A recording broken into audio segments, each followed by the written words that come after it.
इंद्र वैसे ही कितने भोग विलास में डूबे हुए आसपास कई अप्सराएं, पर मन नहीं भरता। पृथ्वी पे घूमते घूमते आ गए और आकाश से देख रहे कि अरे एक जंगल के अंदर बड़ी सुंदर स्त्री घूम रही है। बोले ये कौन है? तो पता चला ये गौतम ऋषि की पत्नी अहिल्या है। इंद्र से कंट्रोल नहीं हुआ। इंद्र ने देखा गौतम ऋषि क्या करते हैं, पहले पूरी रेकी करी।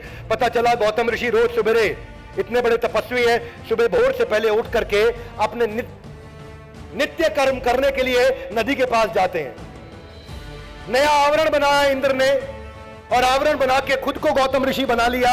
जैसे ही पति गौतम ऋषि निकले नित्य कर्म के लिए नदी के पास शौच क्रिया करना, स्नान करना, ये वो अप्सरा बला की खूबसूरत सौंदर्य की देवी वो अहिल्या के पास चले गए और खुद गौतम ऋषि बन के चले गए और उसके साथ जाकर के संभोग करने का प्रयास किया। उधर गौतम ऋषि को कहीं ना कहीं महसूस हो गया कि पीछे कुछ गड़बड़ हुई है, मेरे साथ छल हो रहा है। गौतम ऋषि जब अपनी कुटिया में वापस लौटे तो उन्होंने इंद्र को उनके साथ सोता हुआ अपनी धर्मपत्नी के साथ देखा। ऋषि थे वहां पे, उन्होंने उस क्रोध को सेवा के लिए जागृत किया, अपनी पत्नी को श्राप दिया, वो पत्थर बन गई। उनको श्राप इसलिए दिया क्योंकि आगे चल के भगवान राम ने उनको आशीर्वाद दे करके हाथ से छू करके पत्थर से वापस अहिल्या बनाना था।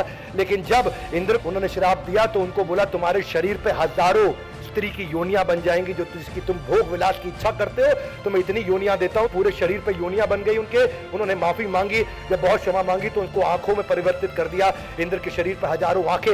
ये क्यों? इंद्र जैसे इंटेलिजेंट व्यक्ति से भी हो जाता है और ये हमसे, मुझसे, आपसे, किसी से हो सकता है। भोग ऐश्वर्य प्रसक्ता नाम।